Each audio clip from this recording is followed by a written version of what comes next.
Welcome to UPL Cast. Appreciating life. Hello and welcome, viewers. We are thrilled that you have tuned in the UPL Cast, where we explore all things related how we sleep, how we wake. We believe that getting a good night's sleep is essential.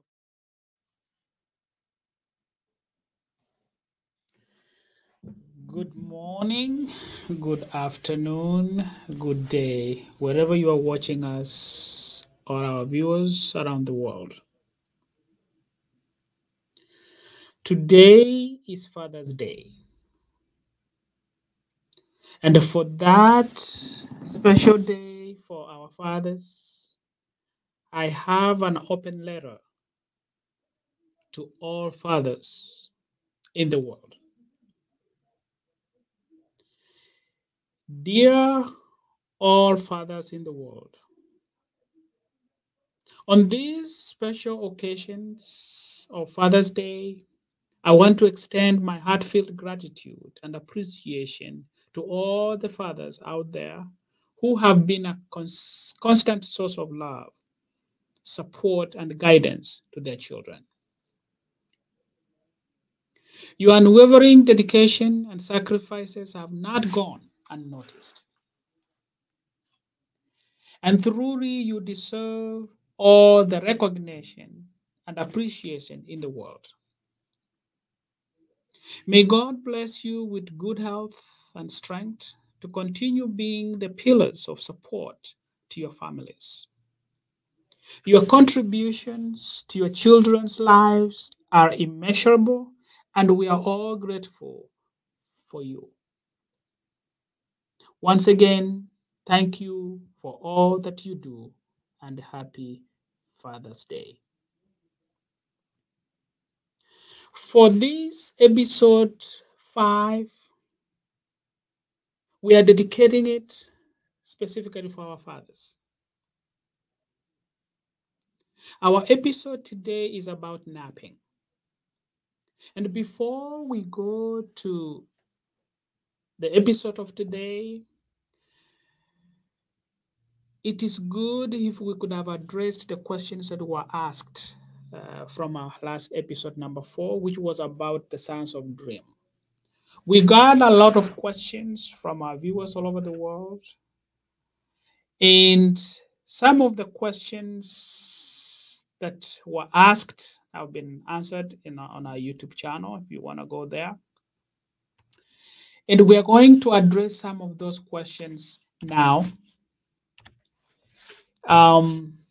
The first question that was raised 12 days ago goes like this.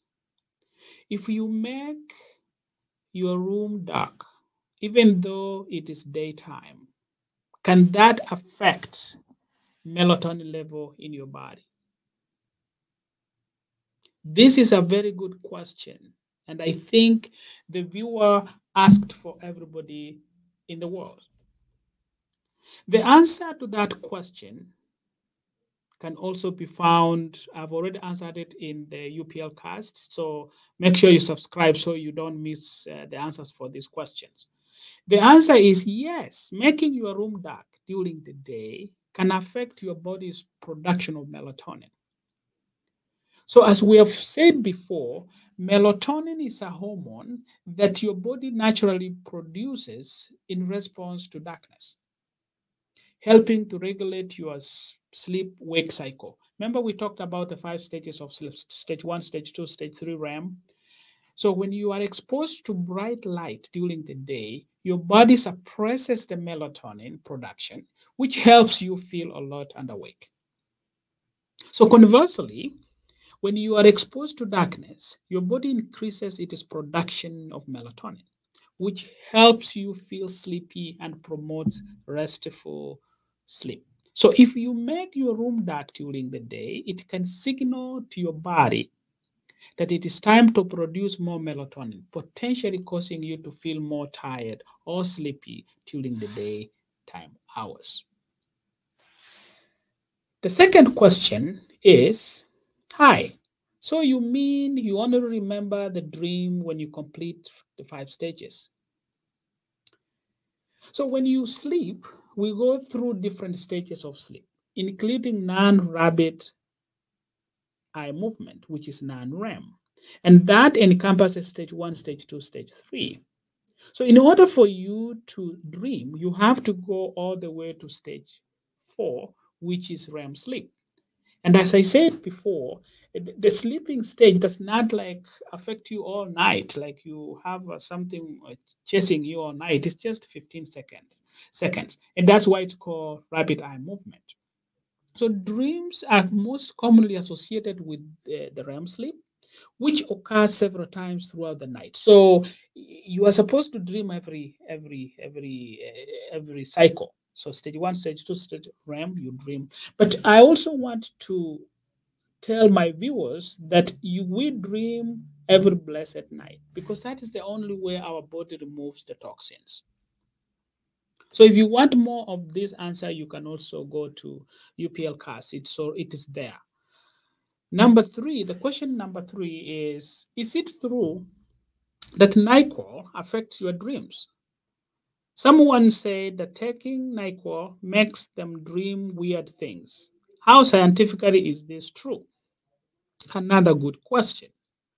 NyQuil, for those people who live in the West and other European countries, is an over-the-counter medication used to relieve symptoms of cold, flu, such as coughing, congestion, and fever.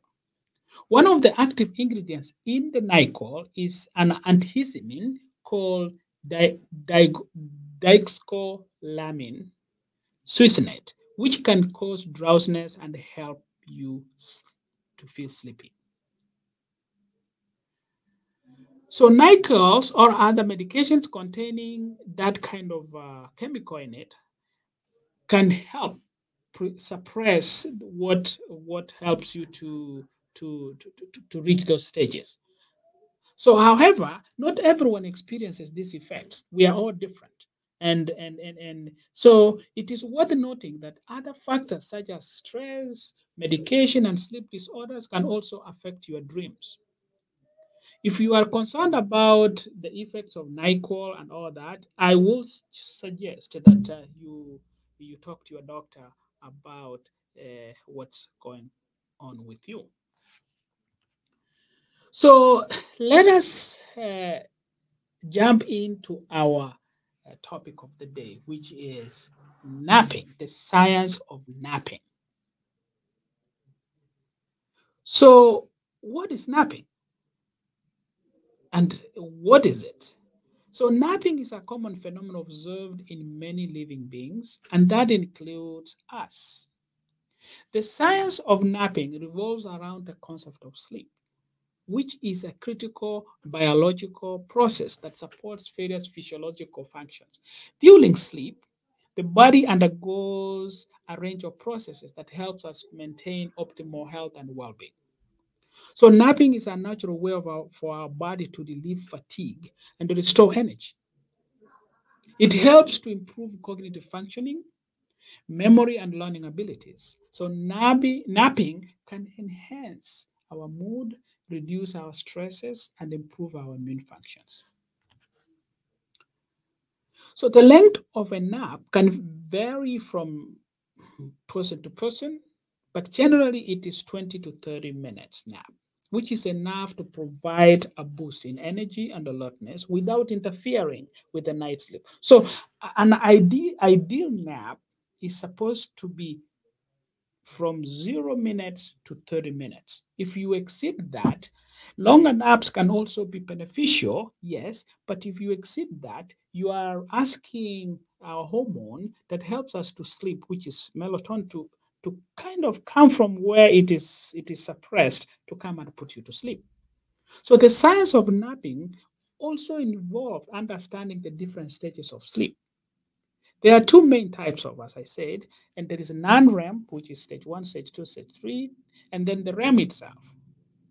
So all these stages, which are further divided into 3 stages, and as I said, it is characterized by a pattern of our brain activities. So during a nap, the body typically enters non-REM, which is associated with restorative process such as tissue repair, muscle growth, and hormone regulation. So in conclusion, the science of napping is based on physiological processes that occur during sleep, which are critical for optimal health and well-being. Napping is a natural way of our body to restore the energy and improve cognitive functions, as I've said before. Now, what is the simplest way of explaining somebody what a nap is? So, in simple terms, a nap is a short period of sleep that typically lasts anywhere from 10 minutes to 90 minutes. So, in most cultures, napping is a common practice in many cultures, and it's often used as a way to combat fatigue and improve cognitive functioning. In this response, I'll provide a little bit more details of explanation of nap and discuss the pros, the benefits, and the side effects of napping. So, one of the benefits of napping is it improves our cognitive functioning. So, napping has been shown to improve cognitive function, including memory, attention, and the reaction time. This is particularly true for individuals who are sleep deprived or experience fatigue. Another benefit of napping is it can increase our alertness and it decreases the feeling of sleepiness. This can be particularly beneficial for individuals who need to stay awake and alert in order to perform well, such as students and athletes. But if there's countries like Japan have implemented the science of they have actually seen the importance of napping. That is why they have like some cubicles where you go in there for 10-15 minutes to have what we call a power nap. Napping also reduces stress. It helps in reducing the stress and improve our moods. This can be particularly beneficial for individuals who are experiencing high level of stress and anxiety. It also improves our physical performance. So napping can improve physical performance, including reaction time, endurance. This can be particularly beneficial for individuals who are engaging in physical activities. So somebody may ask, I saw a question in our episode right now, and it is, what naps do for you? What do they do for you? So naps, that's our next. I was gonna actually talk about it as we go. So what do these naps do for you? So the first thing that it does for you, it disrupts your night sleep. Napping during the day can disrupt your night sleep, particularly if the nap is taken too close to bedtime. It can lead to difficult falling asleep or staying asleep. It can exacerbate existing sleep disorders.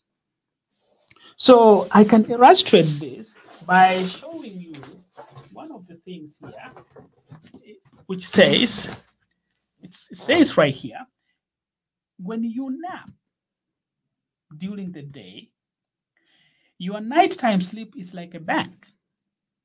Taking a nap that are too long or taking them too often can rob that bank of valuable nighttime sleep. That means that naps need to have rules so they don't interfere with your night sleep.